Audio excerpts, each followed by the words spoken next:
Atau saya pakai yang ini dulu deh. Ini manuskrip. Nah, ini manuskrip. Ya. Ini manuskrip Pak Edi. Tapi yang jelas ini bahasanya Jawa. Iki bab ing dalem, jelas kan? Nah, jadi ini adalah dokumen berbahasa Jawa. Orang Jawa itu tidak bisa dipisahkan dari Islam. Orang Jawa itu tidak bisa dipisahkan memori kolektifnya dengan sosok yang bernama Ismail. Nabi Ismail. Orang Jawa itu tidak bisa dipisahkan dari sosok yang bernama Aji Soko. Itu nenek moyangnya orang Jawa. Nama aslinya adalah Joko Sengkolo. Yosodipuro I, keturunan dari Yosodipuro II, dan dia nasabnya itu nyambung sampai ke Joko Tingkir, alias nama bekennya disebut dengan Sultan Hadiwijoyo. Ya. Siapa itu Sultan Hadiwijoyo? Itu ternyata nasabnya itu urutan ke-23 dari Kanjeng Nabi Muhammad Sallallahu Alaihi Wasallam. Joko Tingkir itu ya? Iya. Jadi ini nasabnya jelas. Nah ini ya judulnya Paramayogo. Ini tulisannya Serat Paramayogo. Sang Prabu Sarkil wau terahipun Kanjeng Nabi ngismangil. Jadi Prabu Sarkil itu masih keturunan dari Nabi Ngismangil. Aji Soko ngajawi. Aji Soko menjadi orang Jawa. Jadi Aji Soko itu menjadi orang Jawa, hilang asal usulnya itu kayak apa sudah jadi Jawa, menjadi Jawa. Orang Jawa ketika memori kolektifnya itu disambungkan kepada Ismail, tidak mungkin orang Jawa itu tidak Muslim. Karena mereka kalau sudah menjadi Jawa itu merasa dirinya keturunan Ismail. Dan siapa itu Ismail? Nabi Ngismangil. Orang Jawa itu kan nggak bisa menulis Ismail, tapi Ngismangil.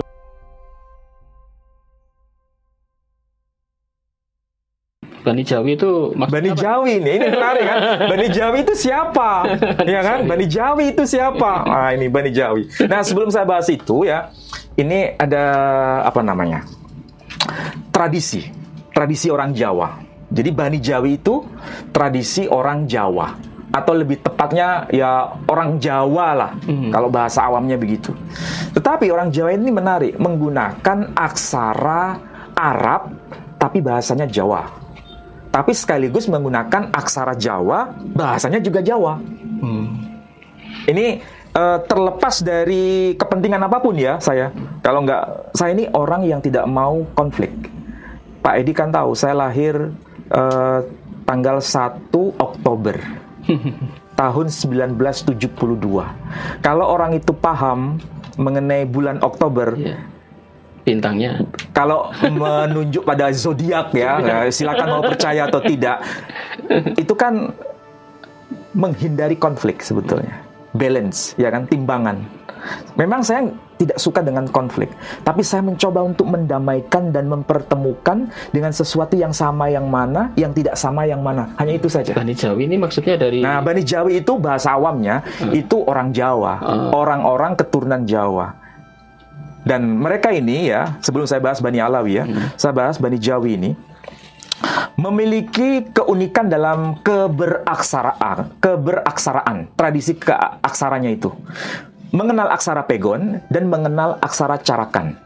Aksara Pegon itu hurufnya Arab tapi bahasanya Jawa. Hurufnya Jawa, Carakan, bahasanya Jawa. Dua-duanya dipakai. Termasuk orang Madura juga ada aksara Pekku namanya. Orang Madura itu pakai aksara Pekku. Tapi kalau yang aksara Honocoroko, mereka menyebutnya aksara Jobo.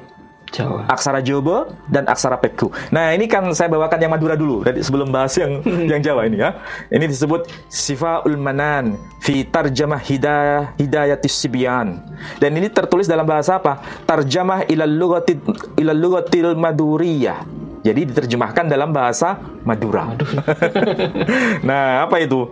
Nah, ini jelaskan disebutkan Madura Maktabah Syekh Salim Nabhan ini. Ini diterbitkan di Surabaya. Nah, ini menarik ini. Contoh ya. Alhamdulillah dining sedejo poci paneka keandi Allah.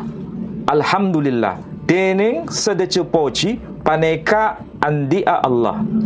Wasalla Rabbuna moga-moga apareng rahmat. Ya, moga-moga apareng rahmat pasera pangeran nah kaula. Saya sedikit-sedikit baca Madura bisa. Ini yang Madura ya. Ini aksara pegu. Jadi ada penggabungan antara kearaban dengan kemaduraan. Ini contoh konkretnya ya. Kalau keagamaannya dalam konteks Islamnya, kemaduraannya dalam konteks budayanya. Muncullah model seperti ini. Nah, kemudian kita lanjut ke ini. Ini kebetulan dokumen yang penting juga, atau saya pakai yang ini dulu deh. Ini manuskrip. Nah, ini manuskrip ya. Ini manuskrip Pak Edi. Wih, sudah tua. Sudah tua. Ini bukan dicetak. Ini manuskrip ya. Manuskrip. Dan ini luar biasa ya. Ini adalah kertas khas Jawa. Oh. Yang disebut dengan istilah deluang namanya. Deluang. Jadi kalau saya belajar filologi, mengenal istilah ini dengan sebutan deluang. Jadi kalau menyebut deluang itu para filolog sedunia paham itu adalah kertas khas di Jawa. Ya, khas Jawa. Disebutnya deluang. Nah, menariknya di sini yang huruf-huruf besar itu berbahasa Arab. Sedangkan yang huruf-huruf kecil di sini di bawahnya itu bahasanya Jawa tapi aksaranya Arab. Jawa tapi bahasanya Arab. Aksaranya Arab tapi bahasanya Jawa. Oh, aksaranya Arab. Jadi yang atas ini tulisan Arab, bahasanya Arab. Yang bawah yang kecil-kecil ini tulisannya Arab, bahasanya Jawa. Oh. Jadi antara keislaman dan kejawaan itu tidak dipisah. Islaman dan kejawaan sekali lagi tidak bisa dipisah. Itulah sebabnya muncul literasi model seperti ini. Dan ini buktinya basisnya dokumen. Dan ini merupakan dokumen lama. Ditemukan di mana ya, Pak? Oke, sekarang coba lihat ya.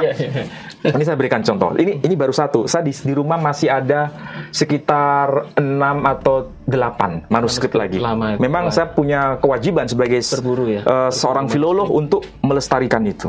Nah, di sini disebutkan bab ma'rifah al-Islam wal iman. Jadi ini disebutkan bab ma'rifah al-Islam wal iman. Ini coba bahasa Jawanya kan. Iki bab, ya kan, disebutkan iki bab. Kalau iki itu kan bahasa Jawa. Ini. Ya kan? Iki bab ing dalem. Ing dalem kan bahasa Jawa, ya kan? Iman al-Islam lan apa ini? Wal iman ya. Lan iman di sini ya. Iki bab ing dalem bab al-Islam lan iman. Saya ini agak susah ini baca apa ini. Tapi yang jelas ini bahasanya Jawa. Iki bab ing dalem, jelas kan? Nah, jadi ini adalah dokumen berbahasa Jawa. Dan ini sangat penting untuk dicermati. Kalau ini yang sudah dicetak. Nah, ini adalah karya dari istilahnya itu mukhtasar, ringkasan dari karyanya Kiai Saleh Darat. Nah, ini kan penerjemah Kiai Saleh Darat, gurunya Raden Ajeng Kartini. Dan itu kemudian dibuat mukhtasarnya.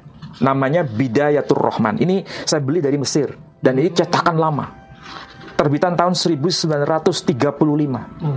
35. Ya. Judulnya apa? Hidayatur Rahman fi tarjamah tafsiril Quran ilal lughatil Jawiyah. Jadi ini dalam bahasa Jawa. Makanya di sini bahasanya tetap Jawa. Nah, ini ada teksnya. Ini di Mesir tapi Nah, makanya ini menarik kan? Mana ya? Penerbitnya mana? Penerbitnya ini loh. Disebutkan Mustafa Al-Babi Al-Halabi wa Auladu di Mesir. Terbitkan di Mesir. Pertanyaannya sekarang, mengapa bahasa Jawa diterbitkan di Mesir? Ditemukan di Mesir tahun 1900. Berarti ada relasi antara kearaban dengan kejawaan. orang Jawa. Ada relasi antara Jawa dengan Arab di Mesir. Itu sudah mafhum, sudah masyhur. Jangan dipisah-pisah. Ya, dan teksnya ini pakai bahasa Jawa, hurufnya Arab. Coba perhatikan di sini. Amma ba'du faqad qala Allah Ta'ala, ya kan?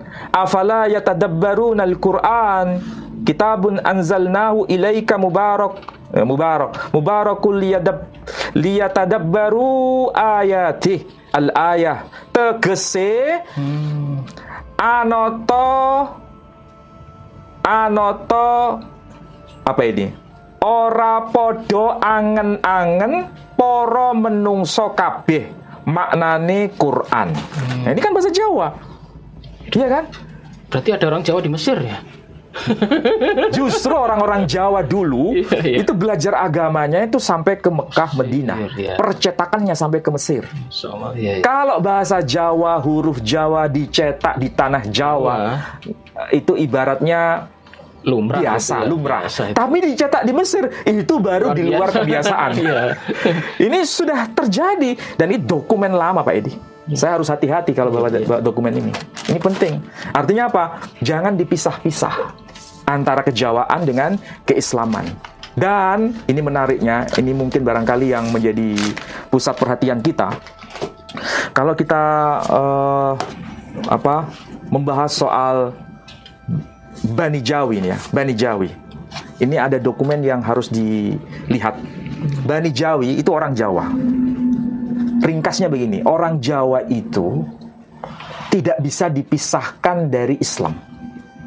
Orang Jawa itu tidak bisa dipisahkan memori kolektifnya dengan sosok yang bernama Ismail.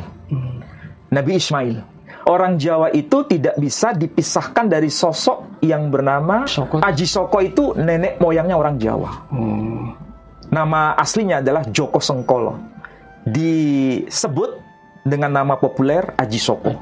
Dan ternyata kalau kita lihat manuskrip ya, baik itu di Jawa, di Madura, di Sunda, itu mengenal tokoh yang bernama Aji Soko atau Aji Saka. Artinya itu memori kolektif. Memori kolektif itu berarti diwariskan dari satu generasi ke generasi berikutnya, dan itu sifatnya apa? Pewarisan antar generasi. Dan itu melintas batas zaman. Dan ini kebetulan sudah dicetak. Ya. Nah, sekarang mungkin saya harus bicara lebih awal dulu. Siapa penulisnya? Penulisnya itu adalah siapa? Ki Bagus Burhan. Nama julukannya Ronggo Warsito. Ronggo Warsito. Jadi nama julukannya itu Ronggo Warsito. Ronggo Warsito itu lahir tahun 1802, wafatnya 1873 Masehi. Catat baik-baik. Wafat tahun 1873 Masehi.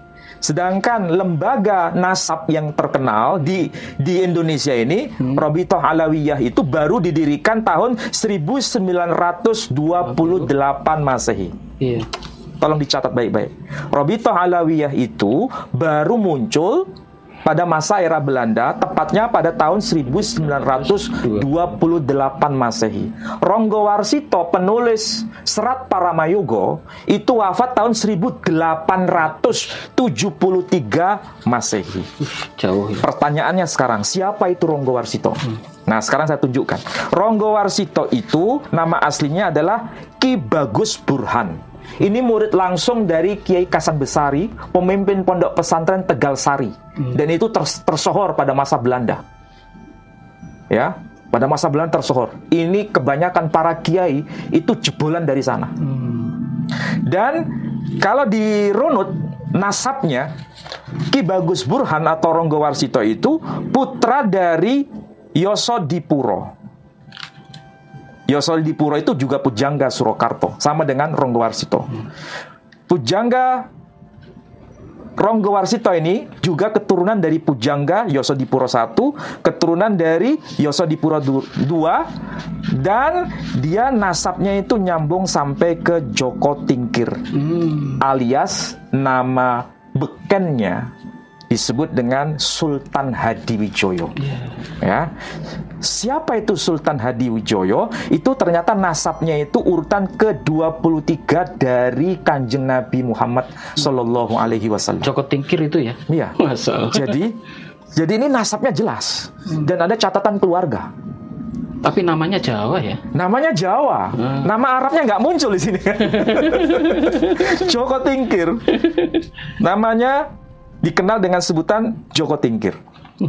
Jadi sekali lagi, ini menarik kalau dirunut ya. Dan kalau kita baca di teksnya ini, teks karya dari Ronggowarsito. Kebetulan ini yang sudah dicetak. Kalau manuskripnya saya nggak punya.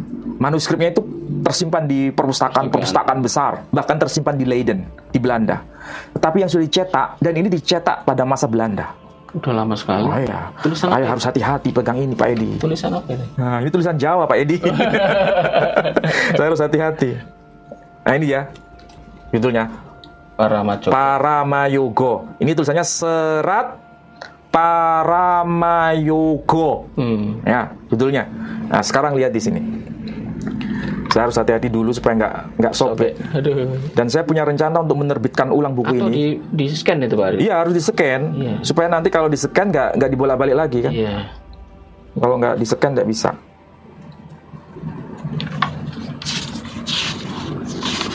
Nah, apa yang tertulis di sini? Nah, di sini. Ini muncul nama tokoh yang sedang dijelaskan. Nama tokohnya adalah Aji Soko. Ya. Aji Soko. Aji Soko itu siapa? Aji Soko itu keturunan dari Prabu Sarkil. Prabu Sarkil itu siapa? Nanti ada teksnya ya. Di sini ringkasnya di sini dimulai dengan ini. Kacarios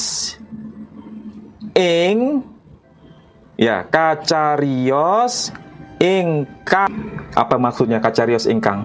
Telah diceritakan di dalam apa itu? Kitab Soro. Kitab Soro. Ya, Kitab Soro, nama teksnya itu Kitab Soro, itu bukan bahasa Arab kayaknya. Dan itu PR bagi orang Jawa yang mengaku Bani Jawi. Tolong cari kitab Soro karena itu menjadi rujukan dari Ronggowarsito. Bahkan disebutkan kitab Miladuniren juga. Nah, disebutkan kitab Miladuniren. Ada teksnya. Dan di sini siapa itu? Prabu Sarkil. Sang Prabu Sarkil wau terahipun Kanjeng Nabi Ngismangil. Jadi Prabu Sarkil itu masih keturunan dari Nabi Ngismangil. Sementara Aji Soko itu nasabnya nyambung dengan si Prabu Sarkil, dan Prabu Sarkil keturunan dari Nabi Ngismangil. Dan Aji Soko itu datuknya orang-orang Jawa. Makanya di dalam teks yang terakhir di sini ya disebutkan Aji Soko ngajawi. Aji Soko menjadi orang Jawa. Jadi Aji Soko itu menjadi orang Jawa, hilang asal usulnya itu kayak apa sudah jadi Jawa, menjadi Jawa dan sudah. Itu menurunkan orang-orang Jawa ya. Jadi kalau orang Jawa ketika memori kolektifnya itu disambungkan kepada Ismail, tidak mungkin orang Jawa itu tidak Muslim. Karena mereka kalau sudah menjadi Jawa itu merasa dirinya keturunan Ismail. Dan siapa itu Ismail? Nabi Ngismangil. Orang Jawa itu kan nggak bisa menulis Ismail tapi Ngismangil. Alhamdulillah. Ya, jadi dan di sini Pak Edi kalau tahu ya, ternyata Aji Soko itu nanti bertemu dengan Kanjeng Nabi Muhammad Sallallahu Alaihi Wasallam. Kayaknya ini ya, meskipun boleh jadi orang-orang itu meragukan, itu mitos barangkali ya. Itu maksudnya Ismail ketemu Nabi Muhammad gimana itu? Oh bukan. Aji Soko itu ketemu Nabi Muhammad Sallallahu Alaihi Wasallam. Entah itu mitos atau bukan, tapi yang jelas itu ada memori kolektif bahwa orang Jawa yang ada hubungan dengan Aji Soko itu ternyata pernah ketemu dengan Nabi Muhammad Sallallahu Alaihi Wasallam. Masih satu nasab itu berarti ya. Dan Nabi Muhammad kan keturunan Nabi Ismail. Aji Soko keturunan Nabi Ismail. Jadi kalau orang Jawa mengaku dirinya keturunan Aji Soko, logikanya nggak mungkin menjadi non-Muslim. Pasti menjadi Muslim. Ini dokumen. Dan dokumen ini bagian dari memori kolektif. Tapi ini PR bagi orang Jawa. Pak Edi orang Jawa bukan? Iya. Bani Jawi. Harus mencari kitab Miladun Niren yang dijadikan acuan oleh siapa? Raden Ngabe Ronggowarsito itu. Dan kitab Citab Soro. Kitab apa itu? Apa itu ya? Dan ini ada clue sebetulnya. Ada apa namanya? Semacam tanda. Tinggal dicari aja kitabnya. Namanya sudah disebutkan. Iya, karena ini kan sebetulnya kalau dikatakan Aji Soko ada hubungan dengan Nabi Ismail, itu kan jaraknya jauh. Iya. Nasabnya kan nggak nyambung. Siapa anaknya siapa. Dan itu harus dicari kitabnya itu. Oh, tertulis di kitab tadi. Iya, kitab Miladun Niren itu. Tapi kalau kitab Miladun Niren itu pasti asalnya dari bahasa Arab itu. Milad itu kan artinya kelahiran. Niren dari kata nuroin. Jadi kitab kelahiran dua cahaya. Nasab. Nah, ini kaitannya dengan nasab ini. Iya. Dan ini pasti orang Jawa harus cari. Kalau nggak dicari nanti mungkoti istilahnya. Mungkoti apa itu? Terputus nasabnya. Tapi harus dicari. Dan ini PR bagi orang yang disebut Bani Jawi. Ya. Bani Jawi ternyata nasabnya nyambung kepada Aji Soko, nasabnya nyambung kepada Nabi Ismail. Orang Jawa pede bahwa orang Jawa nggak orang sembarangan. Orang Jawa ini keturunan Nabi Ismail. Dan ini harus dilacak nasabnya ini sampai ke atas melalui kitab yang disebut Miladun Niren tadi kalau bahasa Jawanya di situ. Nah, sementara yang versi Ba'lawi seperti apa? Nah, begini. Ini ringkas ya. Yang dipersoalkan oleh Kiai Haji Imaduddin, ya. Semoga beliau sehat-sehat saja untuk meneruskan tradisi akademik ini. Dan saya kira saya melihatnya ini memang concern dengan keilmuan. Ya, dan beliau juga sibuk untuk mencari data. Apakah data ini bisa ditemukan supaya bisa nyambung nasabnya kepada Rasul Shallallahu Alaihi Wasallam? Oke, yang menjadi catatan awal bahwa problem mengenai tokoh yang bernama Alwi atau Alawi itu kan nyambungnya nasabnya kepada Ubaidillah, ya, ibn Ahmad Ibn Isa Al-Muhajir. Nyambung sampai ke atas Imam Ja'far Shadiq, kemudian Imam Muhammad Al-Baqir, kemudian nyambung kepada Imam Ali Zainal Abidin, kemudian nyambung kepada Imam Husain Ibn Ali, kemudian nyambung kepada Imam Ali Ibn Abi Thalib, dan nanti nyambungnya kepada Rasul Sallallahu Alaihi Wasallam melalui Sayyidah Fatimah Az-Zahra. Jadi nasabnya nyambung. Kalau kepada Nabi Muhammad Sallallahu Alaihi Wasallam pasti nyambungnya kepada Nabi Ismail. Iya. Jadi ini sama-sama Bani Ismail sebetulnya. Iya. Bani Jawa itu ya keturunan Ismail, kemudian Bani Alawi ya keturunan Ismail. Cuma masalahnya harus pelacakan ini harus dicari. Nah, masalahnya yang dipersoalkan itu keturunan Alwi atau Alawi, nama keturunannya disebut Bani Alawi, itu kalau dihubungkan nasabnya kepada Ubaidillah, kemudian disambungkan kepada Imam Ahmad, itu nggak nyambung menurut penelitian dari Kiai Haji Imaduddin itu. Masalahnya, dokumen yang menyebut nama Ubaidillah atau menyebut nama Abdullah, kadang ini diperselisihkan namanya itu Ubaidillah atau Abdullah. Kalau namanya Abdullah itu pertama kali muncul dalam kitabnya Al-Jundi, dan beliau wafat itu tahun 730 Hijri. Tetapi penyebutan nama Ubaidillah itu sama dengan Abdullah, dan itu keturunan dari Imam Ahmad Ibn Isa Al-Muhajir itu baru muncul dalam kitabnya Al-Habib Ali bin Abu Bakar As-Sakran, dalam kitabnya Al-Burqah. Ini dari kalangan Alawi sendiri, Ba'alawi sendiri. Jadi masih belum ditemukan dokumen pembanding di luar itu, tradisi Bani Alawi. Ini PR bagi saudara-saudara para habaib untuk melacak data itu.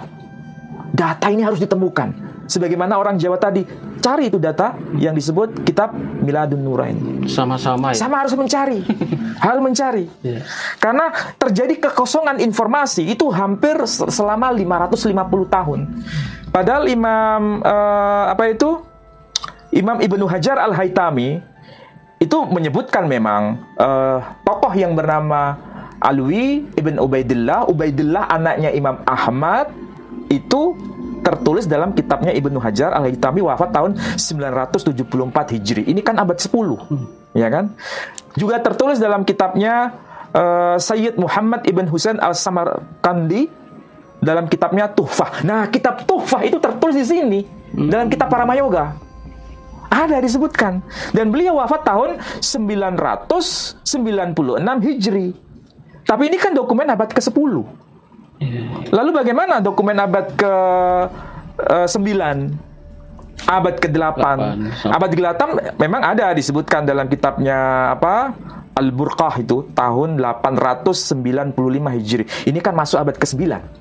Pertanyaan yang sedang ditanyakan, dokumen yang abad ke-4 Hijri, ke-5 Hijri, ke-6 Hijri, ke-7 Hijri, itu kemana dokumen itu mana? Nggak ada catatan sama sekali. Nah, itu kewajiban dari kaum Ba'alawi untuk mencari data itu. Sama-sama mencari. Sebab kalau tidak, nanti nasabnya terputus. Sama seperti dalam kitab Paramayoga, nasabnya terputus. Kalau nggak bisa menemukan dokumen pembanding itu. Kalau ekstrimnya begini, kalau sama-sama terputus, ya untuk apa berselisih?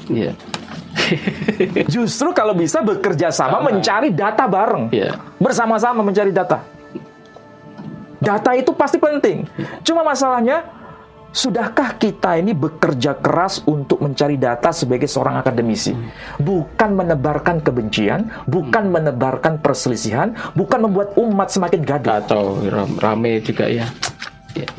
Toh sama-sama sudah kelihatan, sama-sama keturunan Bani Ismail, sesuai dengan catatan masing-masing. Saling menghargai saja. Masalahnya jangan sampai terjadi arogansi dan jangan sampai ada terjadi kapitalisasi nasab. Kalau terjadi kapitalisasi nasab, itu justru bukan mencerdaskan umat, membodohi, tetapi semakin membuat umat ini tidak cerdas. Itu problemnya. Coba kalau kita bareng-bareng berdiskusi, mencari data, meriset bersama. Kalau bisa ya, dari kalangan Bani Jawi ini bisa mengakses dokumen-dokumen bahasa Arab, mengakses dokumen-dokumen bahasa Jawa. Ya memang kebanyakan begitu ya. Kebanyakan Bani Jawi gitu. Karena tulisannya juga huruf Arab, bahasanya Jawa. Nah sekarang kewajiban dari Bani Alawi yang disebut para habaib itu harus kalau bisa mencari dokumen bahasa Arabnya, kitab-kitab Arab yang tua itu dicari. Dan sekaligus kalau bisa belajar deh bahasa Jawa. Untuk bisa tahu itu ada kelemahan atau tidak. Kalau nggak menguasai bahasanya mana mungkin. Problemnya kan di situ. Jangan sampai kita ini merasa sudah pintar, kemudian tidak mau belajar, tapi seperti berdiri di atas menara gading. Ini yang bahaya. Menang-menangan akhirnya. Umat ini sekarang harus dicerdaskan. Jangan sampai bangsa kita ini hanya karena kepentingan sesuatu yang tidak jelas, kemudian hal-hal yang sifatnya tradisi akademik ini menjadi buyar, menjadi hampa. Padahal ini penting semua.